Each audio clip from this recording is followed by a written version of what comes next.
This podcast is a proud member of the UUOP network.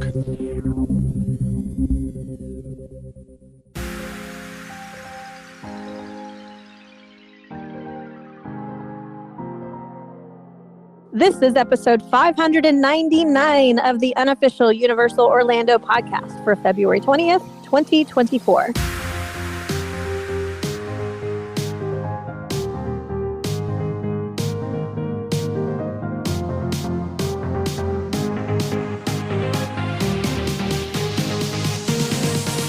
Hello, everybody. I am Michelle, your host for today, coming in strong from the beautiful lakes of Tennessee. So I apologize in advance if my sound quality is not as good as normal, but hey, the view can't be beat. But with me, not with me here, but with me on this podcast, as usual, I have Lee. Hello, I disagree. There are better views. Oh, I don't know. I have Tracy. Hello, everyone. I'm not lakeside, sadly. You're Lee side. I'm Lee side. You're Lee side. And I also have Chris. How do you know I'm not there, by the way? I mean, it could be. It could be. I mean, Chris could be. Is that what the rustling in the bushes is? Shh. I thought I saw somebody standing outside my window last night. It was only while you were sleeping, so don't worry. Oh, okay. Yeah, that's fine. You need to come to us from beachside at some point, Chris. It would be beautiful to hear an ocean in the background. And you know what? I will do that one day. Don't worry. Okay. Yeah. I prefer dock side or surf side, to be fair.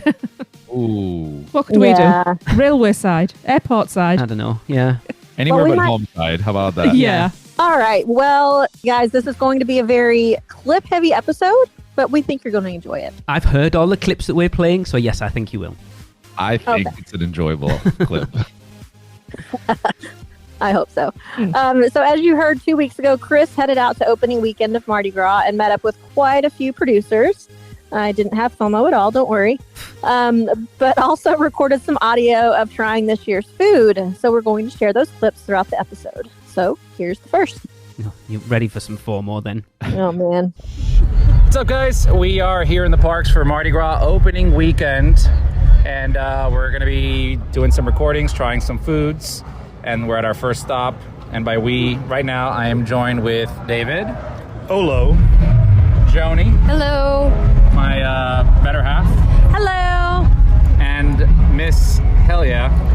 Oh yeah, I have no voice.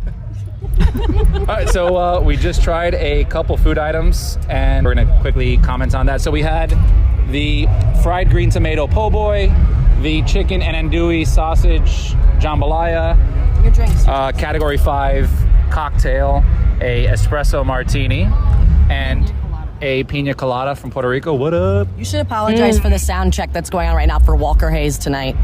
Yeah, I blame walkers. So I had the chicken and sausage. Well, David and I both had the chicken and sausage andouille jambalaya. Jambalaya, yeah. I liked it a lot. It was just the right spice. It was good. It had a ton of chicken and had a andouille lot sausage. of meat. Yeah. It was also not dry. I was expecting dry, and Yeah, like it was the seasoning was good. I liked it. It came with little kettle chips on the side. Love kettle chips, so that was good. What about you guys? So we had the fried green tomato po' boy, and we were all excited from last year Yep. having it. That was my favorite Yeah, food mine item from too. last year. Yeah, Mine as well, same. and it did not disappoint. Definitely hit the spot. It was packed. It was. And I didn't remember there being pickles last year, but don't- apparently there were. Yeah. But as someone who does not eat vegan or vegetarian, that was my favorite item last year, and it's still delicious this year. So Agreed. Very satisfying. Definitely. And also it came with kettle chips. Kettle chips, yeah. They got like a Cajun seasoning on them too. Which is interesting because this is the day 1 of food, and it's Hitting it. hitting it, right? Yeah. How about very fresh? Very How are your fresh. drinks? Drinks were actually, so the category 5, I'm not gonna lie, Always. it's good, but it didn't taste like syrup and sugar. It actually had like, there was hints of liquor in there, so yeah. Okay, Universal. Yeah, stuffing it up, you guys are listening, so yeah, category 5 was great. David, how was that espresso martini? Espresso martini was good. Very good, full, rich coffee flavor and the alcohol. So with some chocolate shavings and a fantastic cup. So How did it compare to the one you got at Cursed Coconut last night? they were both top tier. I would say 10 out of 10 for both of them. 10 out of 10 to try again. Oh, hell yeah. Yeah, because, you know, I'm a classy. That's why I drink espresso martinis. He keeps the pinky up. How's that pina colada? I don't really taste the rum much. It's delicious. I will say that because it is hot. We didn't expect it to be hot. And so it was very refreshing, but it's delicious. So that's first stop of food, and we will continue to go from there. Talk to you in a bit. I might share the unedited versions of those clips with the producers club because there was a lot of double entendre going on in that. Yes. Aw, I love all of them. I love me a pina colada too. Awesome. So, Tracy, you got a couple of birthdays for us? I do. We're going to start with the lovely Shakira Drumbar's birthday on February the 21st. Happy birthday, Shakira! Happy birthday! Hey. Happy birthday, Shakira. And we're going to follow that up with February the 22nd. It is the amazing Barry Foster's birthday. Happy birthday, Barry! Happy birthday! Happy birthday, Barry! Happy birthday. Cool. Sweet. Assuming there's more coming. I would think so. Yeah, there's a lot. Yeah, the birthdays have gotten fairly lengthy lately, which means we have a good producers club. So that's awesome. For definite. Yep. Okay. So as we have talked about previously as well, Universal continued their Mardi Gras Ride and Dine package this year. And there's been a few issues with it, to say the least. So before we share a listener review, we had some info from Stacy at UUOP on Instagram that anyone having booked or considering booking may find helpful. So she posted, I want to share some tips to avoid this happening to anyone else who bought Ride and Dine this year for a, quote, guaranteed float spot. Short story is we did not get on a float because we missed check-in time by 2 minutes due to misinformation on the email. So here's what it says and what to do instead. Number 1, please arrive 15 minutes prior to dining reservation. Get there even earlier. We got to our NBC Grill and Brew at 6 p.m. Reservations at 5:40 with a line from the host stand out the door. We got seated at 5:55. There is no separate check-in for Ride and Dine. We also we got a weird email earlier in the day saying our reservation moved to 4:30. We called and were told, quote, that's just when we start putting them in. And then ended the call with, quote, we'll see you after 4:30 p.m. Okay. So I believe they will seat you if you arrive sooner. If you picked a City Walk restaurant, I'd seriously get there at 5:15. Okay. Number 2, present your ticket or confirmation email. You need to print the ticket at the kiosk. The confirmation email alone won't do it. At the end of our meal, the server, Giselle, who was awesome, by the way, asked for our ticket because that's how the meal was comped. I showed her the email. The manager came out, looked at it and said we needed the actual ticket. She said the host was supposed to ask for it, but the host didn't ask for anything, not even an ID before giving me parade materials. She took the email and said she was going to run over to guest services to get the ticket, then vanished for 10 minutes. She came back without the ticket, saying the line at guest services was too long and just wrote down our confirmation number and sent us on our way. This unfortunately cost us time. All right. It is 2024. We shouldn't have to be printing anything. No. It's weird that they asked for that. Surely, like everything else you can do. So we'll probably talk about it later. The app's just got an update. You have everything in the app, or virtually everything in the app at this point. I don't understand why. Like your Horror Nights tickets, your Express passes, I think, anything like that. I don't understand why this isn't part of that as well. No. Very weird. Correct.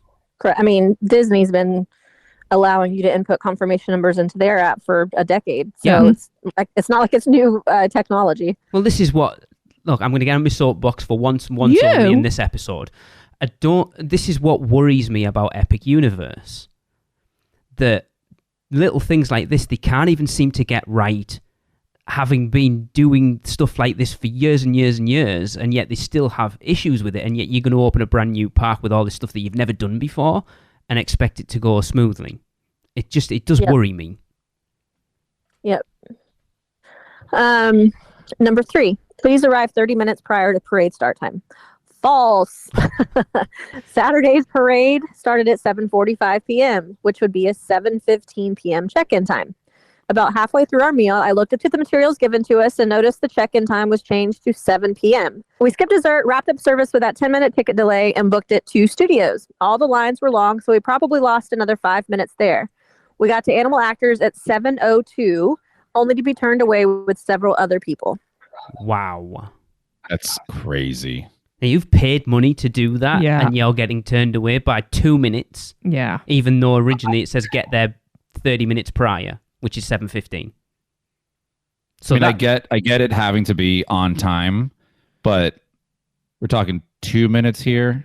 Yeah. And I know the answer is like, oh well, when do you stop? But 2 minutes, I'd be like, let's get this going. Especially because they sit around for a while, Yeah. like waiting. Yeah. It's usually not like right away. It's different the year we did. It's different Yeah. to how they normally do it because they take them into animal actors. We never got to do any of that. We just got dumped in Central Park. So that year we did it is different from normal. Yeah, but there is we were waiting still- around. Yeah. It's not like you go You're and you not get walking on the the parade and going immediately. Yeah, No. exactly. You're not on that floating off. Because even when you're on the float, you're backstage and you're just loitering for a bit on the float. Yeah, strange. Yeah. So if you're still interested in Ride and Dine, here are a few additional tips. Look at the menu in advance and know what you want before being seated at the restaurant.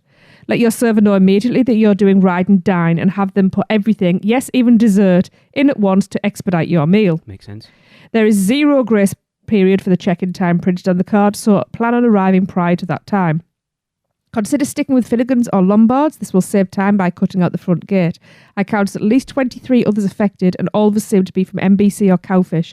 Cowfish experienced additional issues of slow service, which did not affect us. That makes a lot of sense, actually, doing an in-park restaurant as opposed to a city walk restaurant. Personally, that's what I would do anyway, because Yeah. I would want to be close. Given our experience, I cannot recommend Ride and Dine until these communication issues are ironed out. I can understand that. Also, it's definitely not enough time to sit and enjoy your meal. Skipping a portion of your meal because you aren't given enough time is not good value. So they got there at what time? They got to MBC at, did they say 10 to 6? Hang on. And they were supposed reservation. there was a 6 o'clock reservation and they got there at 10 to 6. They were seated at 5:55. It said. Yeah. Yeah. So they basically had an hour and 5 minutes to eat their meal, sort everything out, get into studios and go and check in. That's a lot of pressure you want to enjoy that meal. Mm-hmm. That's the thing. Like that's what I'm thinking of. Like I take way longer than an hour if I'm going to do a sit down restaurant, right? Because you don't want to be rushed. No. 3 courses as well. Yeah. Like And it's not cheap. No.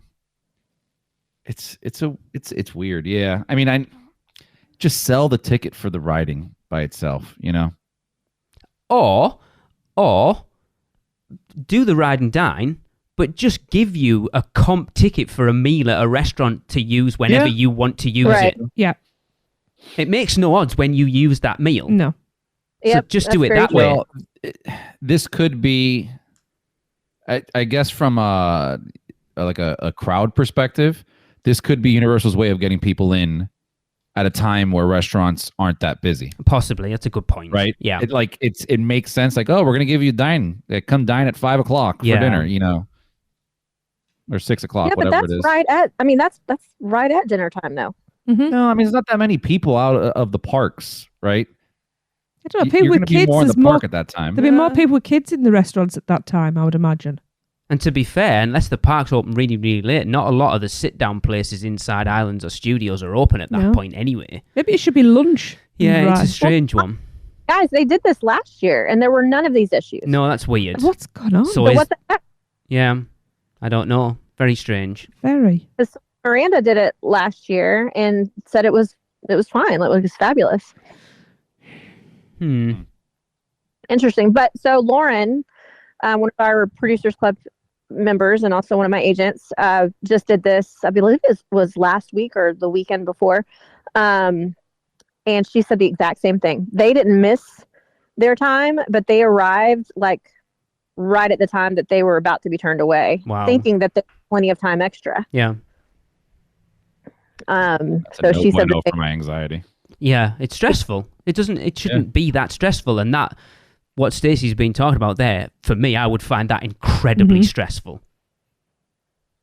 Yeah. Well, and it's one thing that, to be rushed at dinner, but also, so whenever you book anything through the VIB department, this is something that would be booked through that department.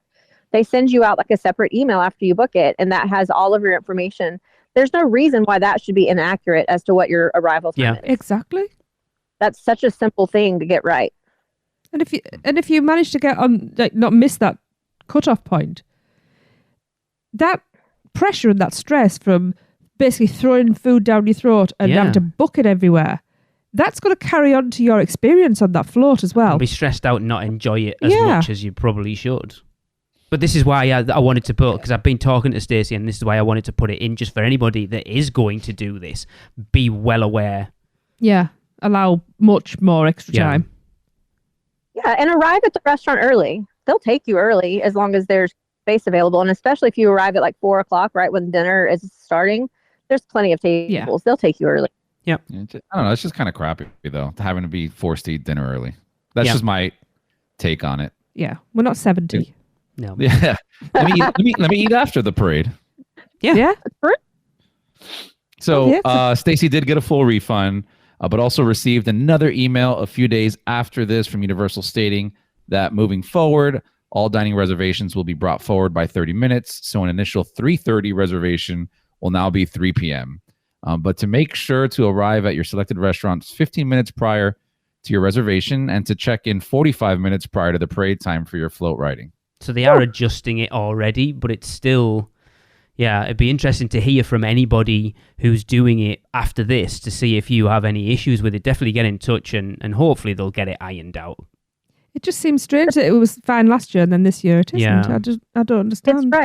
That's right. And this doesn't feel like good value to me because that's like 4 hours of park time wasted because you have to now arrive at your dinner at 3 p.m. and then you have to arrive at the float thing 45 minutes early and just wait around. And then you have to actually get on the float and finish that. So like it's literally 4 hours of park time. Yeah.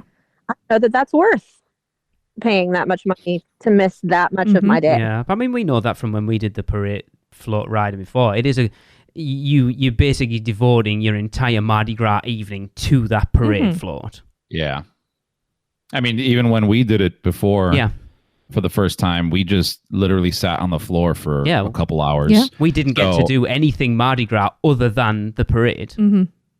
The only difference there is we didn't pay anything. So yeah, that's what I was saying. Like, wouldn't you think it'd be a perk of paying for it in advance that you don't need to get there as early as everybody else, that you can just walk in? Yeah. No, 100%. Yeah, definitely.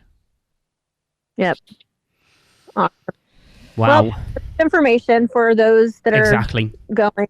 Yeah. Future. And I will say, if anyone has any issues, go to guest services, but be nice about it because that's the only way they learn how to get things better. Because if people don't complain in the right way, then they don't know, and then they can't put it right if they don't know what they're doing wrong. So be respectful, but, let them know this happened. And then obviously you're not going to get anything out of it. We're just going to help them moving forward and people have a better experience after you don't know how they're going to react. But if you're nice, you're more likely to get something. Yes. Yeah. It's sad because we know how much fun a parade float is, and we want everybody to experience it and have that fun. So I know Stacey said like they wouldn't reschedule that for her. The only way they will do it for her now is for her just to rebook it. What? Yeah, I feel that's a little unfair. Wait, I thought they refunded her. They refunded, but they wouldn't let her. She asked to rebook it for another night. And like, no, we'll refund you, and then you'll have to go in and rebook it separately yourself. That's not fair. Yeah. There needs to be some sort of override for that. 2 minutes, people. Come on, let's have some common sense. Anyway. Yes. All right. Well, let's move on to some more positivity with some more birthdays. Yes, cake time again. I wish. We've got birthday twins this time. So the 25th, we have the fantastic Dan Chapman's birthday. Happy birthday, Dan! Happy birthday! Birthday! Happy birthday! And same day, 25th, we also have the wonderful David Fuller's birthday. Happy birthday, David. Happy birthday. Happy birthday. Happy birthday, David. Michelle in Tennessee, and he's like... Is that the local dialect? Right. Oh, should I not say that? Oh, sorry, Johnny and David. Oh, Johnny and David, you're so close to... I should stop and say hi. Yes. Now, live on the podcast. Yeah. That'll be cool. Can you imagine just going knocking on the door? You could have borrowed Johnny's microphone. Damn. All right. We now have a review of the Ride and Dine experience from listener Grayson and his lovely girlfriend, Emily. Hey, podcast crew. This is Grayson and Emily. We're reporting back about a week after our trip down to Universal for the opening weekend of Mardi Gras. This was our first time at Mardi Gras. I mean, this was your first time really at the parks outside of HHN, right? That is correct, yeah. On the opening night, we ended up doing the Ride and Dine, which was a lot of fun. Got a 3-course meal at one of 4 restaurants of our choice. We chose NBC Sports. Interesting. Because that was, I don't want to say that's what was available, but at the time that we booked, that seemed to be the best option because it was outside the park and we weren't sure if we were going to be blocked out or not. And these aren't like adjusted meal sizes. These are 3 full courses straight off their menu. We were handed a menu and said, you pick an appetizer, a dinner, and a dessert. And they were quite huge. They weren't like little sizes. No, they were big. What did you have? I forget. Steak and I think potatoes or something. Yeah. And it was potatoes. a big steak too, if it I was recall. huge. I think it was 10 ounces. Wow. Yeah. I had the buffalo chicken mac and cheese, which is my go-to. I love it. But, we each also started with an appetizer. Yeah. I had cheese curds. I had like a artichoke dip. Artichoke That's dip. it. Okay. And then I got the brownie sundae. You got the apple pie crust thingy. Yeah. It was good. Crumble cake or whatever. It was huge. That's all I remember. All the food was really good. Yes. But in terms of timing, it's funny because they just released updated timing this week. We were told to report to the check-in about half hour before the parade started, and then we were supposed to be at the restaurant like an hour before that. And I was just like, that's not enough time. So we ended up getting in even earlier than that. We got there about 5:15, 5:20 for a 6 o'clock reservation to get to the floats by 7:15 to be in the 7:45 parade. And it was perfect timing. It gave us enough time to get situated, maybe even go to the restroom. Yeah. No rush. To the credit of the folks at NBC Sports, they knew we were there for the parade float rides, and they did a really good job making sure that our food came out in a timely manner, that we were all settled up. Did you get something to drink that wasn't included? Yes, yeah. So alcoholic drinks were not included, so you do have to pay extra for those, but they had really good drinks. Yeah. So. But if you did, I'm not saying you shouldn't have, but if you didn't have a drink, you wouldn't have to worry about the bill coming out or anything because everything else was taken care of. Yeah, you would just eat and go, basically. Yeah. So that was dinner. We got to the parade. You get set up at Animal Actors. It was the first night, so there was a little bit of confusion on how the process worked, but generally it went okay. Once we knew we were on the NOLA float, we, got our little costume set up. We got those on. We sat at Animal Actors until they started boarding us. You have a bead captain on the float that kind of talks you through what to do and what not to do. What not to do. Don't overhand spike the beads at people. Yeah, that's not fun. The float itself was gorgeous. Floats are so pretty. The problem is when you ride them, you don't get to see them. It's true. Well, you get to see them before you go on, but not when it's in the parade. We walked by the Gator one because the Gator one was the tail end, and it was really cool. It's backstage, so you can't take any pictures. No, yeah. But we were on this float. There was maybe, a dozen other people on the float with us. It was a fairly small. Ours was a smaller size, so it was a nice little group. They were performers with us, so I guess they were team members who were playing music or something. Yeah. And then the parade started. It was we were not waiting a very long time before we started moving. It was pretty quick. And once the parade started, it was that was a lot of fun. I think it was so much fun. You just kept throwing it to whoever was me, and reaching with their hands out, and it was quite hilarious because everybody wanted a bead and everybody was going crazy. I was worried about running out of beads. Oh, definitely. And that was not an issue. At least for the 3/4 of it. But then that last fourth, I felt like we had to slow down. Yeah, I guess we were struggling there towards the end, but the bead captain did come around towards the end with another handful. Yeah, I was talking with somebody else, and I forget who, but they said, it's as close as you're going to be to being a celebrity for half an hour because everybody is screaming and yelling and wants attention. Yeah, and It's really cool. And then if you see people you start throwing beads at them. They start hurling insults at you, at John Tyler, and then you start just whipping them. The group of producers was standing there, and they got some good pictures and videos of us, and I'm very grateful. But John was just hurling insults at me, and I zeroed in on him and just started flinging beads. Yeah. I had fun giving it to all the kids. The kids went crazy for the beads right in the front row, and I was not great at throwing, so they would always go on the ground, and they would just pick it up, and they would be so happy. It was really cool. We applied the pass holder discount to ours, and of course we ate at NBC Sports, which I don't know if the price fluctuates if you eat at Lombard's or Finnegan's versus the other options, but we ended up paying with tax and everything. It was $172 total for the two of us, so that's $86 a person. And I feel like with a 3-course meal, even with all the food we ended up taking home with us, that's a lot of value. I mean, agreed. It wouldn't be that much cheaper to get a straight up 3-course meal at NBC Sports. Yeah. And so, whatever you end up paying to ride the float is worth it itself. Oh, 1,000%. Yeah. And then since we weren't allowed to take pictures on the float or near the float, they still took pictures of us and put it on their is it it's website or something? It's through the PhotoPass. Oh, that's it. Yeah. So that's how we got pictures of us still. It kind of sucked. I was wanting pictures of ourselves on our phones, but then they told us that they would send us pictures. So it was okay. Overall, would you do it again? Would you pay for it again? Yeah, definitely. It was fun. I think to have a guaranteed spot on the float and a decent meal, to me, it's worth it. Yeah. Pretty cool experience for first Mardi Gras that we've ever attended. Yes. So very cool. We just got to go back and have you see the actual parade. Yes, which hopefully will be this March. Hopefully soon. Well, I hope I covered everything. I hope we covered everything. Talk to you guys soon. Sounds like they had fun. Yeah. Yeah. Yeah. See, they had the same issue, but they kind of realised that it wasn't going to be enough time and got there early. And Right. Well, I've just looked up on the NBC menu there, just quickly looking at a starter, an entree, and a dessert, and you're looking at about 45-ish for just a random selection. So you're paying about $40 for the parade float thing, which I suppose bad, if you want to guarantee, quote unquote, it's not bad, I guess.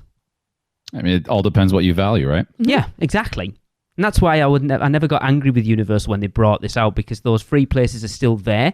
If they'd have made this the only way you can get on, then I'd have been... Yeah. But because it's not, then it's fine. If you want to guarantee that slot, then this is your option, and that's fine. If, like you say, if you're prepared to pay for it, then crack on. Yeah. It's like parade viewing.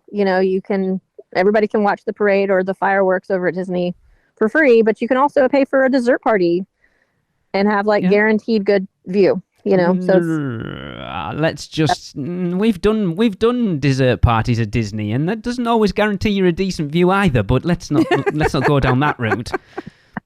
Well, I knew not just Disney. Universal does those too. Yes. So anyway, okay. Yes. Well, we have a couple of more birthdays. So Tracy, we do, and we have double twins this time. Double twins. Double. Yes. No, that'd be even more. I know. So February the 27th, not just birthday twins, but name twins.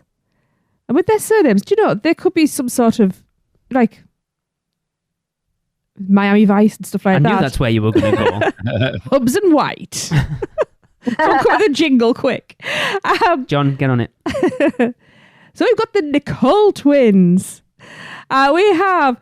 the lovely Nicole Hubbs' birthday. Happy birthday, Nicole! Happy birthday!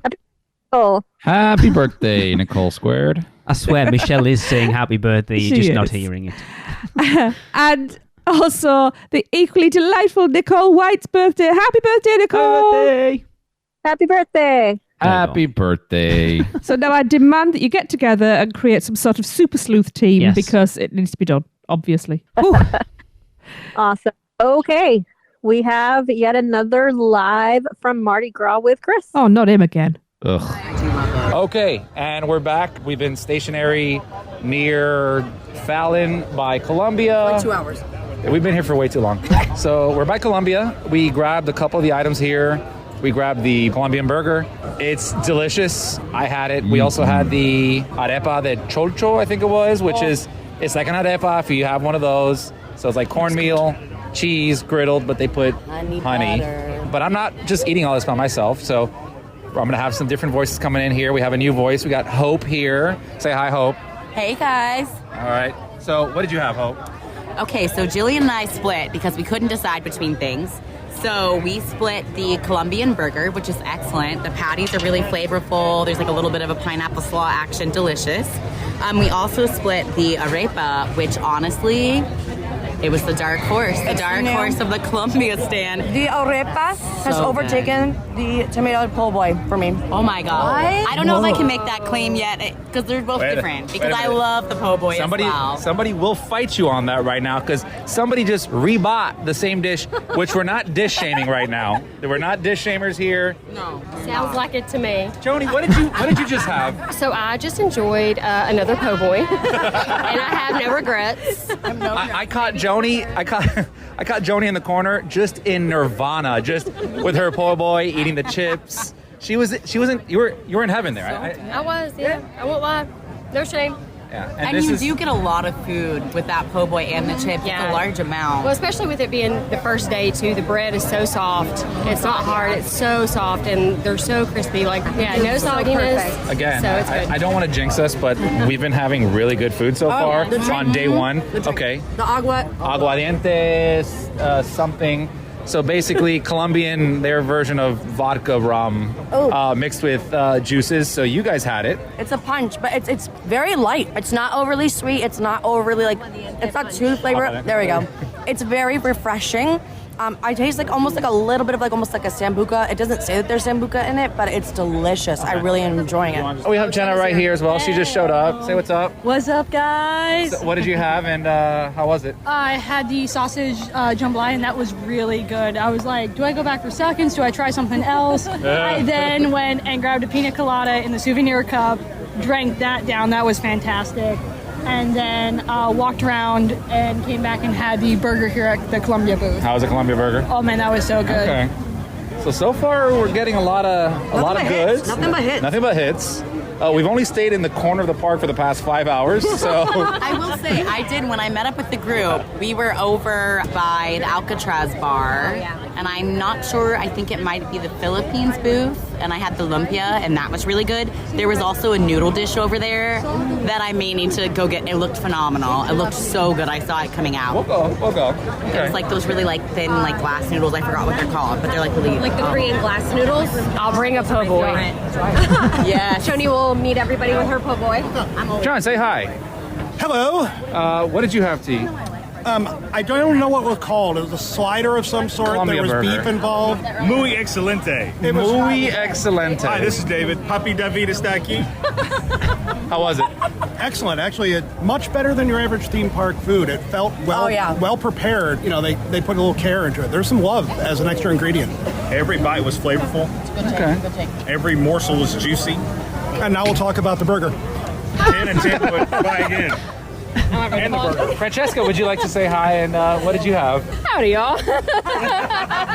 She's holding the aguardiente punch right now, so... Thank you for saying it for me. I also had the arepa, and that was muy bueno. Okay. Muy caliente. Here, let's have our actual Spanish speaker say it. It's muy bueno. There you go. There we go. All right, we're going to try to move from this corner of the park and make it to some other booths.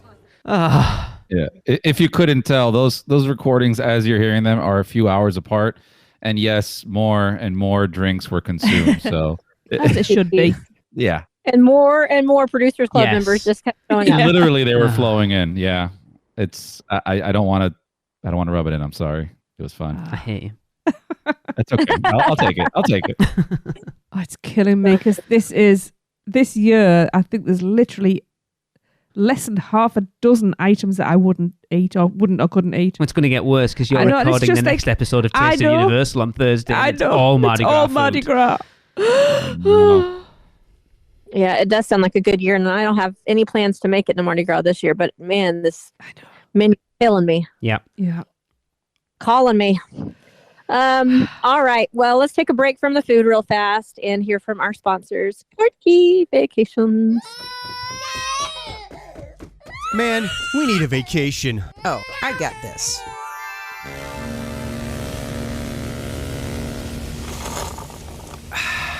Whoa, that's awesome. But I was thinking something a little more adventurous. Okay, how about this? Yes! Woo! And how about some relaxation from Mama?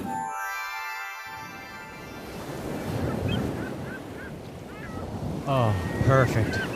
How did you do that? Easy. Portkey Vacations. For your next vacation, let Portkey Vacations take away all the guesswork and stress of planning. From air and hotel to theme park tickets and everything else in between, they've got you covered. Just visit PortkeyVacations.com and touch the Portkey to get started with your free, no-obligation quote request. With just one touch, and Portkey Vacations will magically take you wherever you want to go. Welcome back, everybody. Let's talk about more food, shall we? Of course. Woo. I can't wait to hear this, by the way. I've been told it was good. I've watched your video of your initial... Tracy and I have watched the video of your initial reaction in the park listening to it with John, so... It did not disappoint. Oh, all right. So let's do a which stick gets your lick from Kayla, Madeline, and Tyler. I've been given the impossible task to keep this family friendly. So why is the segment name so rich with double entendre?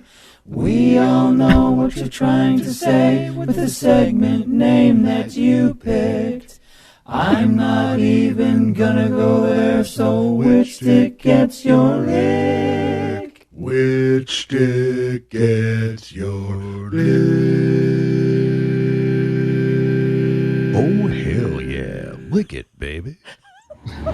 Hey, UUO podcast family. It's one half of the second place Deegender team calling in, Kayla, Tyler, and Madeline for which stick gets your lick. Here's Kayla. Hello, I'm going to do 3. So the ones that I got were blueberry lemonade, strawberry, and cheesecake. And they are all gluten-free, as I am gluten-free. So I'll give you my last place, which is blueberry lemonade. I give it a 1 out of 5, and that's strictly because I don't really like lemons, and it's very lemon forward.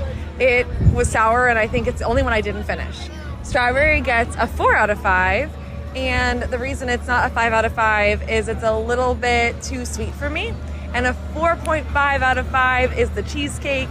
I think it's really good. It is a little bit more than just like ice and fruit, which as a gluten-free person, it's hard to get cheesecake flavor. It typically does have gluten in it, and it was a special to get. And it's not a 5 out of 5 because it didn't taste like cheesecake. It was more just like a really good creamy vanilla. Woo! It is Tyler. I'm kind of salty that Madeline called out the whole second place thing, but you know, first place in our hearts. I had the Vector Pop. I can't remember if there's a fancier name for it, but it's the orange creamsicle one. I'll give it a 4.825 out of 5 because it's really delicious. It's kind of tart, which I like. It tastes like orange, tastes like cream. The only thing that doesn't push it all the way to a 5 is because it's really more of an ice cream bar than a popsicle, but it matches all of the other of the little special menu that has like the Gru one and the banana one. Those are all more ice cream bars than popsicles, so they should call that out. But other than that, it's my favorite of the bunch. It's really yummy. On to Madeline. Hey guys, I've had quite a few of the popsicles, but I'm just gonna rate cheesecake, which I just had today. And I'm gonna give it a 4 out of 5. I think it's delicious, but I would warn, just like Tyler said, these are not traditional popsicles always. This one's much more of an ice cream pop, but still delicious. I would highly recommend visiting this popsicle stand if you're in Universal Studios. It's a great place to go. Bye! Bye! That's exactly what we said. Chris, you weren't here when we played your, mine, and Tracy and Alexa's review from like it was us forever ago. Yeah, you're talking about the crazy people, right? And that's exactly what we said, that a lot of them were kind of creamy rather than popsicle-y. Mm-hmm. Popsicle-y? Yeah, and by the way, Tyler, we don't take 0.825 on anything, so anyone moving forward, we're just doing 0.5s. So I've put you down to a 4.5 for that one, not a 4.825. I need to ask, is that a Greek philosopher, Popsicles? Yes. Just checking. Great. Don't egg her on. Chris giggling. It was good. Well, if you're feeling popsicle-y, Tracy, why don't you tell them how they can be on the show? Of course. If you want to hear yourself on the podcast, it's dead easy to get involved or even involved in this year's interactive topic, which is which stick gets your lick.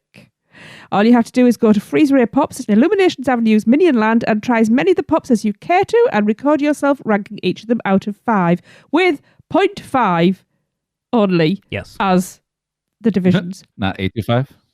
Not 825.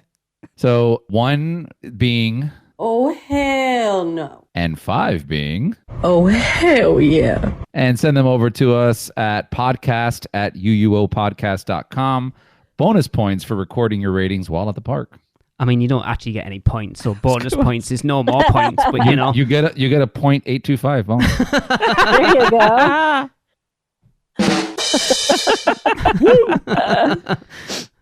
Oh, goodness. Chris really gets off on that rim shot, doesn't he? He loves it. I love it. Wow.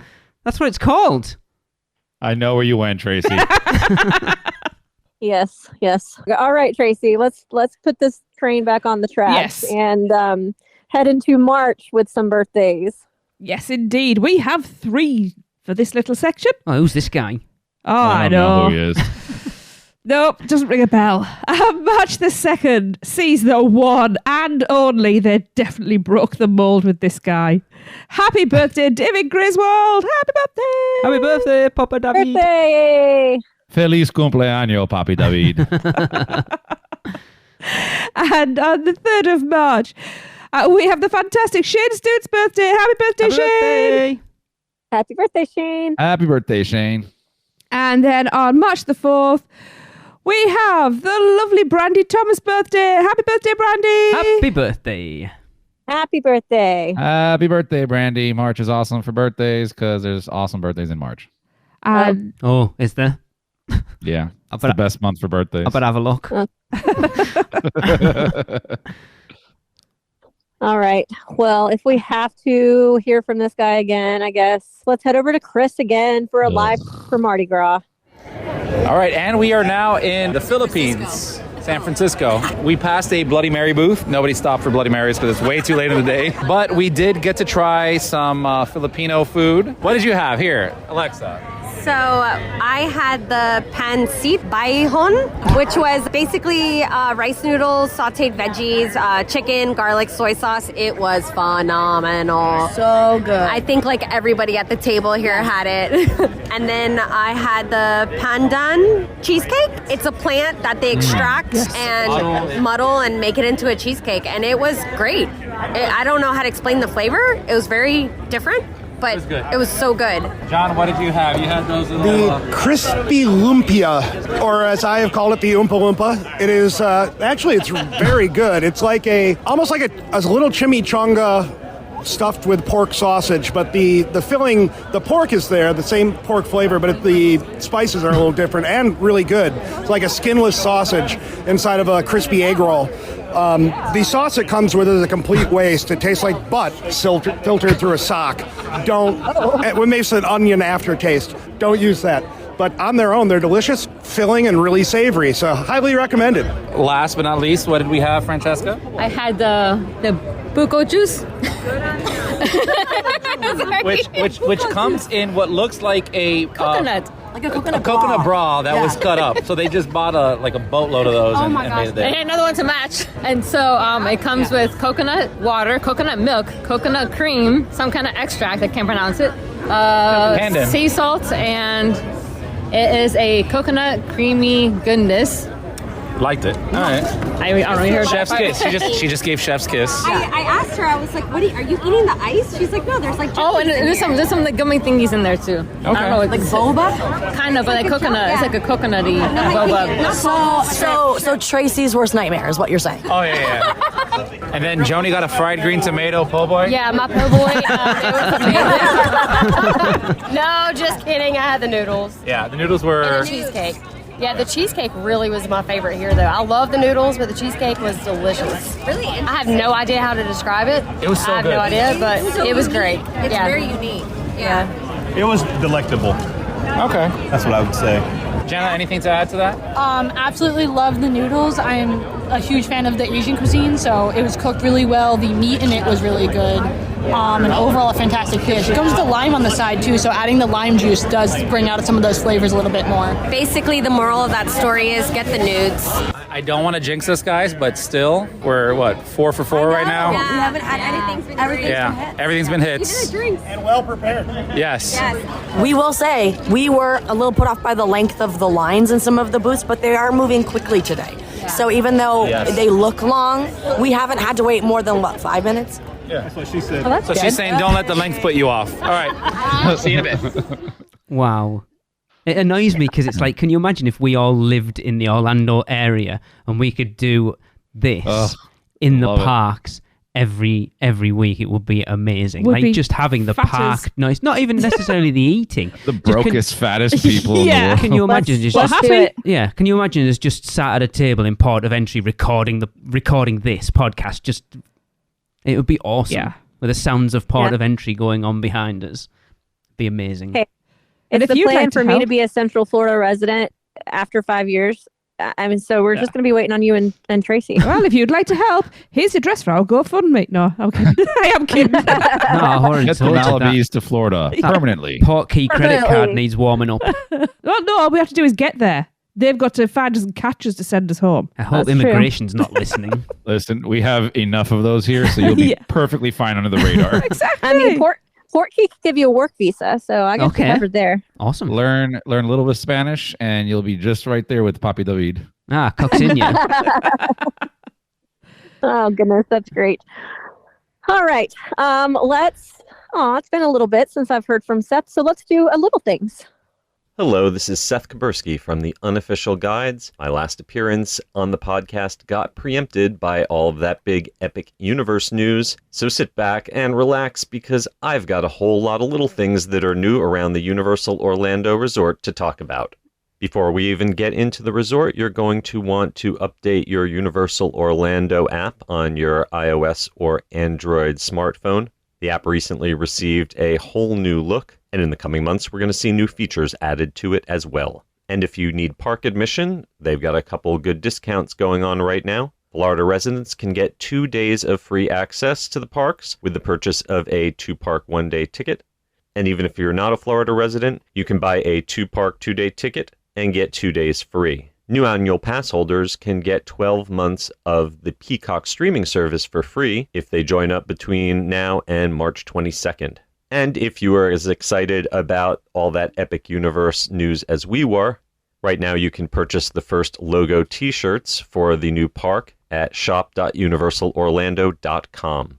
All right, let's start off at the front gates of Universal Studios Florida, where not only is the globe once again turning with lots of fog, but there's a photo op for the Paris 2024 Olympics featuring the Olympic rings. Inside the studios, obviously, Mardi Gras is in full swing, except for one night last week when a Mardi Gras parade float struck the construction walls around the Esoteric Studios gate. That's where the parade enters, right near the Horror Makeup Show and Cafe La Bamba. Parade was back on the roll the next night, but there are now construction walls around the La Bamba corner, which might continue to make things tricky for those parade float drivers.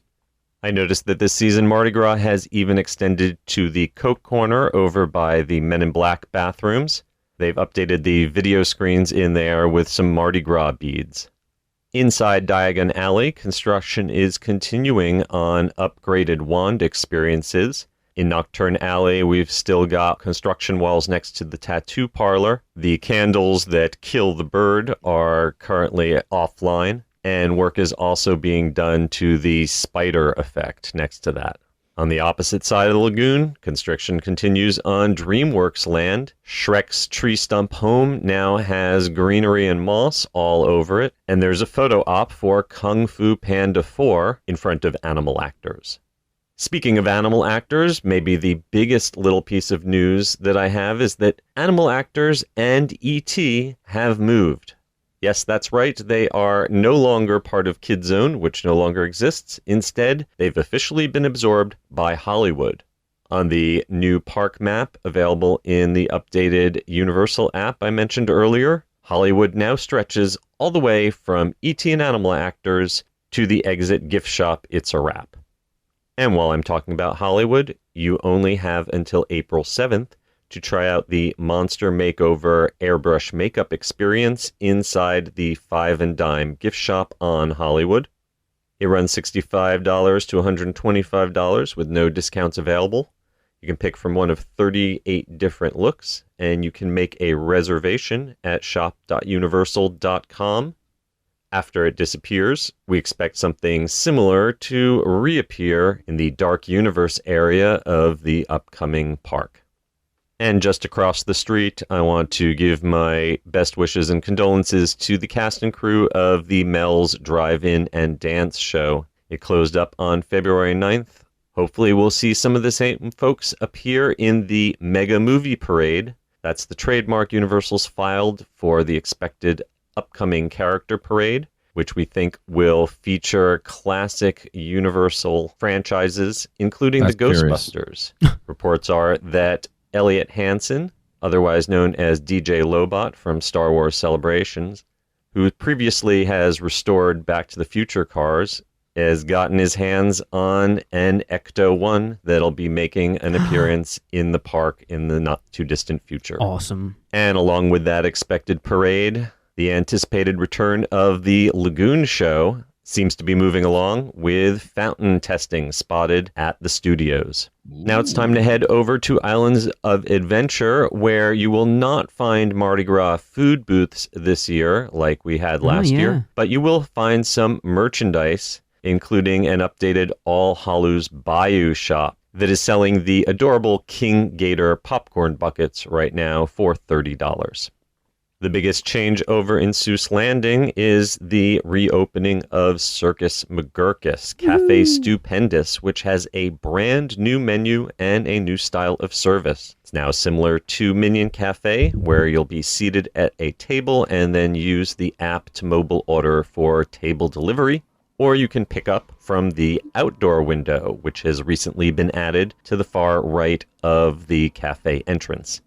I stopped in to try it, and I'm sad to say I didn't love my first meal there. I had the redfish bluefish poke bowl. The tuna was just fine, but the noodles were dry and gummy, and the pink lemonade with foam on top was no butterbeer.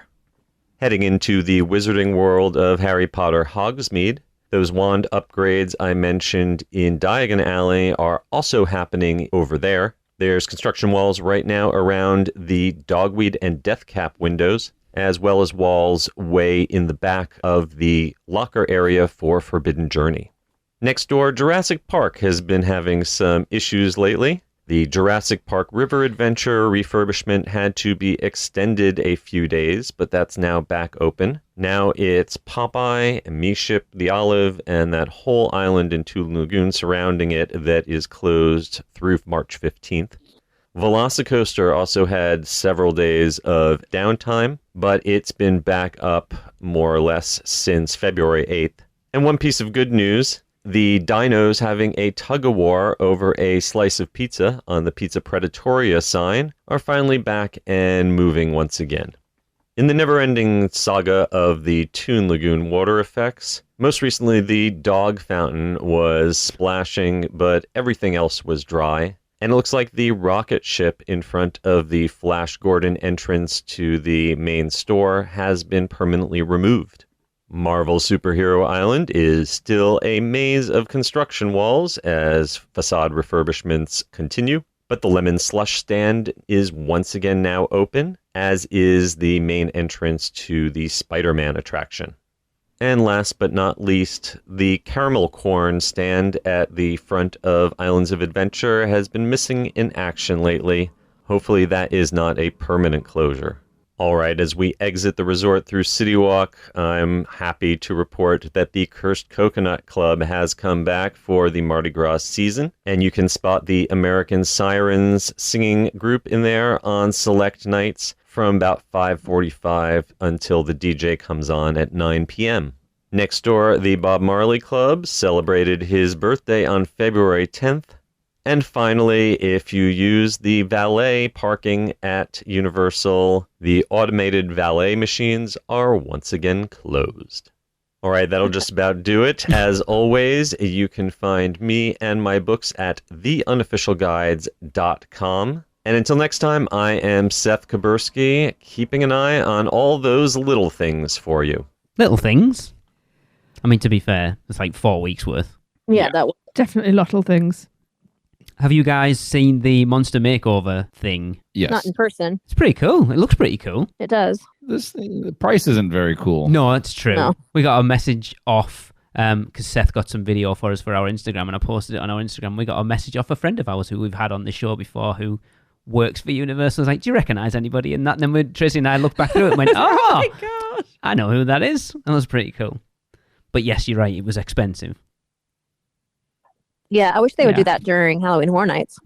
They used to. They did. Yeah, well, they had like different, not such elaborate ones, but like the first time I took Audrey, we got our faces painted, and we, midnight, we forgot that we had them on. Yeah, had our faces painted, and we were all sweaty and had been rubbing them. We got back to our hotel that night and looked in the mirror. We were like, "Oh, good God, we've been walking around looking like this for 2 hours." Yeah, Tracy and I was done when we went in 04, and like walking through City Walk at 1 o'clock in the morning, forgetting that you've got it on, and everyone's staring at you coming out of the clubs, and you're like, "What you stare?" Oh.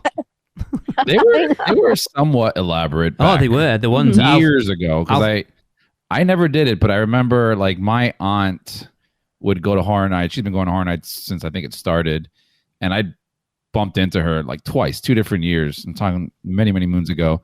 I didn't even recognize her. Like she came up to me like, "Oh, hey!" I'm like, "What the hell's this scare actor talking to me for?" Like, I'll have to find the picture of Tracy because we've got a proper photo of me and Tracy with ours done. It was pretty cool actually. But then we realised, remember? You were like a vampire, I was a vampire queen. weren't you? I can't remember what mine was. I was a vampire. Was Audrey a vampire too? I think we might have both been vampires.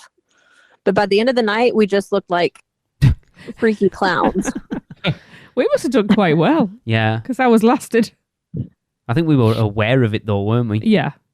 It's interesting that Velocicoaster was down for all that time because I've just checked on the app. So as we are currently recording at 4:15 on Monday, Velocicoaster is currently delayed. Oh. So yeah. But I know when it was back up and running, I was talking to Brian Cooper from, I'll give him a plug, the Universal Family Podcast. They were down there at the same time. Not like we don't love him, you know. And he doesn't message me anymore, so I don't like him. I'm sorry, Brian. I don't message you. But I see you every day. I don't see him every day. True. Anyway, they were there the day. Not to. The day that's true. The day it reopened, and they were only running one train, so it was up to like 180 minutes, I think, at one point. That's no fun. No. A little worrisome, actually. Yeah. Yeah, it was. I think a lot of people were because there was a few sites out there saying it was down for the foreseeable future. So there's a lot of people going, "What the hell's going on?" But it seems to be okay. I don't know what's rumor and what was like true, but I know part of the rumor was that when they were doing the testing before it opened, there was some type of restraint malfunction, which is in my head I'm like, oh, I think that's the scaremongering from I don't think that's because I'm sorry, but that is state of the art, and if one of those lap bars is not working as it should, that ride is not moving. No. Yeah. So that's the point, is they were doing the pre-park opening testing, and that was what malfunctioned, therefore they did not open it. Yeah, because didn't you say you'd heard something about a part needing to get delivered? Oh yeah, and it was going to take days. But people hear things, they're building it. And by the end of the day, I was hearing that somebody was riding that ride with a non-locking lap bar, and it's like, yeah, no. And absolutely not. And anyone that's visited Universal knows that nobody, team member or anybody's giving any information to say, "Oh, it's down for the day," because they won't even tell you if a ride's down. They won't even give you an idea of when it's back open because they don't want to give people bad information. So there's no way they're telling anybody anything about it. True that. Can we talk about Circus McGurkus now? Oh, sorry, go on, Michelle. What? I was going to say, what about this new mega movie parade? That sounds freaking awesome. We need a decent parade at Universal, and it's been screaming out for one for a long, long time. Well, yeah, and I want one that's not just kid-based. Yes. Like, can't the adults have some cool stuff too? So have Honest you seen? to God, I know I was like joking, but like if they had like a black Dodge Charger and Vin Diesel walking down, I would be so happy. Have you guys seen the one at Universal Japan? Yes. It's amazing. Like even something like that, because it's like Transformers and Harry Potter and stuff like that. This sounds like it's going to be more retro themed, which I'm all for Ghostbusters. If they have Back to the Future in there, do some sort of Kong, Jaws. Like if it was that proper old school Universal parade, would be amazing. Even if they had the old truck that was Optimus that they used to have in the parks. Optimus? Like going around. Like the Transformer? Where was that? Where was what? Where was that truck? Yes. In the parks. They used to bring it through the parks, like an actual tractor. I've never seen that. When was that? Like the Blues Brothers kind of deal that would drive it through parks every now and then? Okay. This had to be right when it first opened. Oh, I have right, a picture there that I'll send it to you. Yeah, they did for when it first we covered the opening media event, so yeah. No, but I remember it wasn't like part of a parade or anything. I remember it being just randomly bringing it around at times. But I'm saying it would be cool if they put that as part of the parade, right? Yeah. Get a yellow Camaro in there. Yeah. Yeah. Absolutely. It'd be awesome. Because the last parade was crap. If you haven't got little kids, then what's the point? And let's be honest, Universal aren't catering to little kids. They don't. It's more of an annoyance than anything else. It's like, oh, I got to walk this way. Oh, I got to get here at this time. Well, that's why they don't do the Festival of the Dead parade at Horror Nights anymore. Because there's no way you're doing that. I still can't believe they did it when we went. I know. We were very lucky with that. Now can we talk about Circus McGurkus? That place looks awesome. It doesn't really look much different than me. The food. Have you seen the food though, Michelle? Yeah, it's definitely a different menu, which is good. For me, this looks like somewhere, which Jesse and I talk about when next time we get over, we are making a beeline for Circus McGurkus because it looks like, I love the way they do in Minion Cafe now, that you don't have to worry about getting seated or any of that. Like one of the most stressful things about eating in a theme park, we talked about this the other day, is getting your food and then wandering around like a plank with a couple of trays trying to find somewhere to eat. It's a nightmare. It's stressful because if there's nowhere, you're wandering around like a tool trying to find somewhere and everyone's staring at you and you just feel, whereas this, they'll only seat you if there's a table. And then like we did it when we were over in September, Michelle, it was dead easy. We sat down, you order on the app and away you go. There's none, it's quicker, it's no standing in lines, it's just way less stress for coming in, and it looks that's the way that they're going to do a lot of places now, and I really like it, quite honestly. It is. It's like that when I did Cafe La Bamba. It's like that at Richter's. There was one more I was thinking of, but I can't remember it off the top of my head. But yeah, I think that's the way they're going, and it works seamlessly. Yeah. Well, almost. It did for us. Cafe La Bamba needed a little bit of help, but yeah. Anyway, yeah. But this looks really good. That meatball cone thing looks really good. Because we watched the Pew 2, they did a video from it the day it opened. I can't remember what else was on there. But tell me, what is so different about the restaurant itself that required such an extensive closure? Because they've took out all that kitchen area. So where you used to go and queue with like the buffet style thing, all of that's gone. And Tracy, you said they pointed out they think they've repainted the whole thing. Yeah, the whole place looks brighter and cleaner. Okay. But I've said for a long, long time that if you've got little kids, Circus McGurkus should be your go-to place for food, and it's always been right? It was one of the places we went to. Funnily enough, Horror Nights, our first ever trip, we went there first for food, and it was crap, and it's never got any better. And it's like, that should be your signature place for families in Islands of Adventure. It should be Circus McGurkus, and it's terrible. And it looks like they've finally upgraded it, put some stuff in that it's themed to Zeus Landing. It looks really good, taking the stress out of it, and it should be, I hope that the food's really good and that the work they've done on it justifies, people going in it. But it looks really good. I'm excited to go. Yeah, I'm looking forward to it. I'm trying to think what else there is in there. I should know because I'm recording this Thursday. Chris, your favourite, the roast beef sandwich with the little mini one on the top. Oh, yes. Oh, that's in there. I just need them to sell me a 6-pack of the mini sandwich. Yeah. Yeah, I can't remember Find the menu quick. Poke bowl looks weird. Oh, there's a chicken and Yeah. biscuit. So it's a peanut. Yes. It's a peanut-shaped Circus biscuit. peanut. It looks so cool. There's like a green eggs and ham chocolate cheesecake thing, which you're like, ugh, chocolate. Oh. I think that was chocolate. But it looks really cool. Coconut. Corn dog. Oh yeah, that corn dog is huge. Oh yeah. It looks like Italian a sausage with pepperonis and mozzarella. It corn looks dog. so I'm all over good. that. It looks like. Do you guys have corn snacks over there? Knickknacks? Do you guys have knickknacks? No. No. What is it? They're like a little knobbly, what we would call a crisp chips. You have, like Cheetos, like It's a not corn. a crisp. It's a corn. There's so a like difference. like Cheetos, like a corn snack rather than a chip. Like corn. They're like Cheetos. They're just like Cheetos. Little, but they're like little knobbly things. It looks like one of They them. don't look like popcorn, do they? No. No, They're like long sticks. It they look like that corn It dog. looks like they've literally like just poured the batter straight into the oil, so you just end up with these fried drips. I mean, if you come to our supermarket, I'm sure you'll find something similar because Probably. there's probably like 8,000 bags of chips Yeah. because Americans looks love like their that. chips. But it looks really good. There wasn't really anything on the main menu that we were like, yeah, I wouldn't try that. No, it was the only thing that I did go, that was a poke bowl, because when it comes to tuna, you've got to be careful. And yeah, the fact that with noodles, they can go wrong very quickly. I know they're very simple food, but I'm excited for it.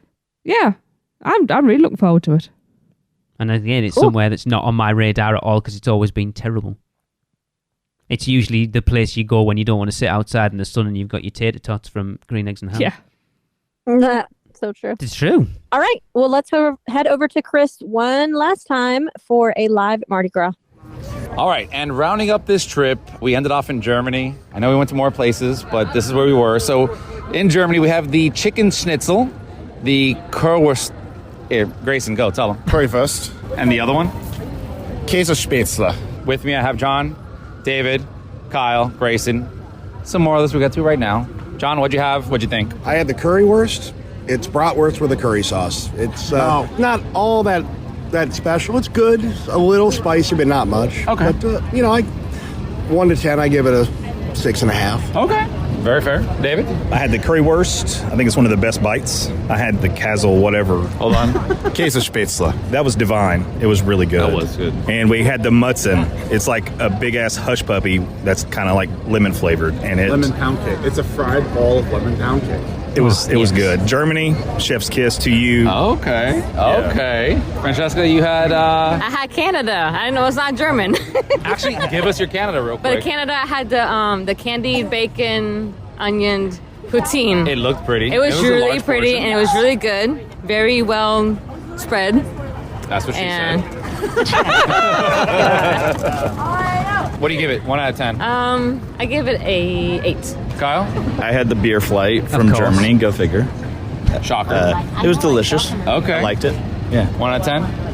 On a beer 10. scale? I mean, 10? there was All right. alcohol. It was good. Cool. All right, there you have it, guys. So, having lived in the region of Germany where Käsespätzle is the specialty, Okay. it was actually pretty good. It was one of the best that I've had. Schnitzel was also pretty good, and the Mutzen, the fried ball of lemon pound cake, was also pretty good when it was hot and fresh. The currywurst, I'm very particular about currywurst. I won't get into detail. I'll just say it's a very common thing in Germany. I'm very particular. Okay. So what do you give Germany here overall? 7.5 out of 10. I did go to, was it China? That had who had the green curry with chicken. I forget the area that it's from, but I did have that. I forgot where. That's when I was on a mission. Yeah. Oh, that was your mission. Okay. That How was my that? mission. It was really good. Curry. I like red curry better than green curry, but it still hit all the marks. So solid 7.5. Okay. And let's go over to the ladies. Ladies, we have Joni. Hello. Who just got a fried green tomato po' boy. Yes, it was amazing. Yeah, Yes. there you go. What did you guys have? What did you guys like? So we went to Germany. I tried all of it. The chicken schnitzel, the currywurst, and we tried the pretzel with no beer cheese. Oh, tell that story. Yeah. So the chicken schnitzel was good. It was good. It wasn't like... Add the lemon on top. It adds like a nice thing. Oh, the lemon was a really good little zing on top. I personally did not like the currywurst. I thought it was too much flavor. And The sauce is kind of heavy. No, I didn't like it. And the spetzel was literally, I could drown myself in that. It's so delicious. My favorite from Germany was the lemon. The German Yeah, the lemon vanilla fritters. Oh. It was almost like a sweet lemon hush puppy with a dusting of powdered sugar, and it was delicious. Those were good, and they were huge balls. 3 of them. I'll leave it. No, they were actually my favorite thing from Germany. They were really good. Well, how do those compare to the beignets that you just had? Much better. Oh! Yeah, much better. Oh, damn. Damn, it's fighting words. So I had the currywurst, the bratwurst was pretty good. It was spicy, and I got some of the curry stuck in my labial fold of my mouth. Wait, what? I understand. Yeah, me It's too. very spicy. And then I also had the spatzel, and it was very good, very onion forward, very onion heavy. I love that. Yeah. And then we finished up, and after the parade, we ran to the New Orleans booth real quick, and we got our little dessert. So I got some beignets with Noah and shared those with him. Hang on, let's go to Noah for a live review of the beignets. Noah. They are good. Oh. Noah, how were the chicken tenders and fries? Good. Okay, perfect. Thank you. Quality. Quality chicken tenders. But the beignets are better when they did the 3 larger ones versus like the bag of mini ones. I'm sure it's easier for them to do, but they don't taste as good.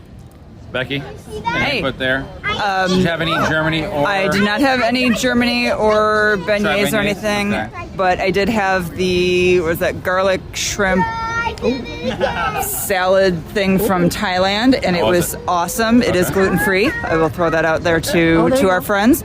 And it was awesome. Delish. Beautiful. Recommend. Beautiful. David Griswold, while you're scarfing down a king cake, how was that? King cake is fantastic. It really was good. It really. I thought it was fantastic. Yeah. Purple baby. And last but not least, guys, how was that espresso martini from the Mardi Gras New Orleans booth? Magically cracktastic. Agreed. Absolutely. 10 out of 10 would do again. Love it. The cocoa powder on the top, when you try to inhale just before you breathe, will cause you to choke a little bit, and then the alcohol hits and that'll finish the job.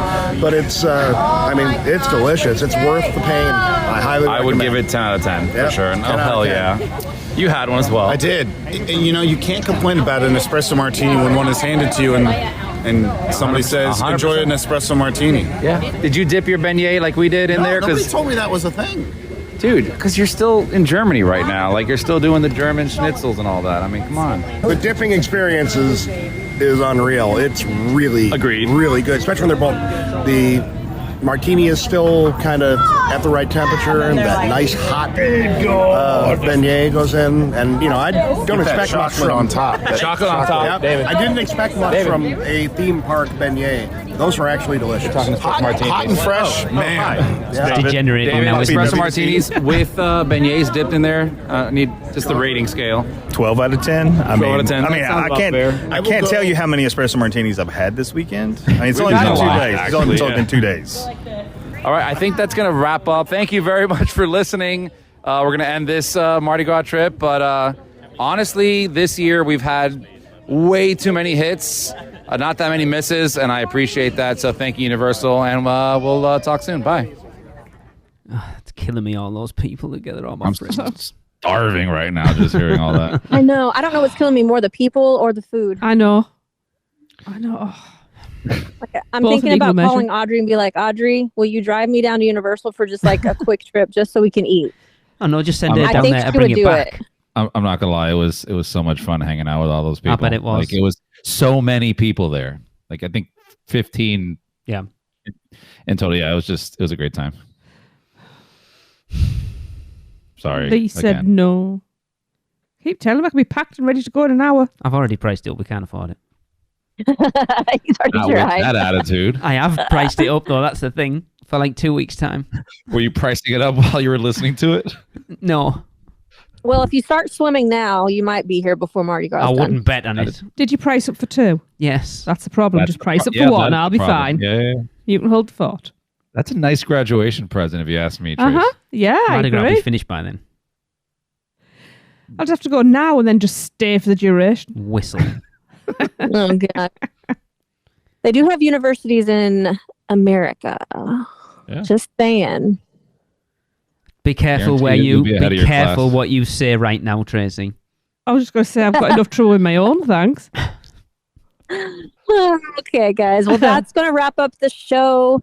Don't forget to send in your rankings for the 8 City Walk restaurants we ranked on episode 596 and your Which Stick Gets Your Lick recordings. You can send those all to podcast@uuopodcast.com. But to end this show, we have a listener-submitted fact about Fast and Furious, and this one comes from Adam Phillips. You guys ready? Yep. All right. Fast and Furious Supercharged is so bad. How bad is it? Fast and Furious Supercharged is so bad that the universal globe stopped spinning just so it didn't have to look at it anymore. I love that one. That's actually good. That's good. That's good. Good job, Adam. All right. Send us your facts about how bad Fast and Furious Supercharged is to podcast@uuopodcast.com. But for now, that will end the episode. Talk to you later. Are you insane? Get out of here. The curse, it's real. The podcast is over. So, the Magi want you to check us out on Facebook, Instagram, X, YouTube, TikTok, and Pinterest. Just search UUO Podcast. For all the podcast news and articles, check out our blog at uuopodcast.com. Contact us by emailing us at podcast@uuopodcast.com. And if you want to join the Producers Club, email us at uuopproducers@gmail.com. Silence! With your subscriptions, we shall rule for all eternity. Listen and subscribe to the podcast on Apple Podcasts, Spotify, Google Podcasts, and everywhere else podcasts are found. Not even the Magi can save you now. There is no escape. Your end shall be my beginning. Prepare yourself for your next trip by emailing Michelle at portkeyvacations.com. She can take care of all aspects of your next Universal Orlando vacation. We hope you enjoyed your podcast. Please remain seated and keep your arms and legs inside the Prepare to Forfeit Your Souls. Check out the other podcasts on the UUOP network. Rush of Fear, Halloween Horror Nights podcast, the theme park duo for all your West Coast news and info, and the Taste of Universal Orlando food podcast. So hey, welcome back. Hope you enjoyed the podcast. I would have enjoyed this podcast a lot more if I had gotten my cup of coffee. Hey friends, this is Joni, and I'm all alone. Everyone's already gone. I'm all by myself, but I'm at the New Orleans tent. And guess what? I got another fried green tomato po' boy, and it was delicious. Maybe the best out of the 3 that I had. But that's all. Just wanted to give you an update all by myself. Bye, guys.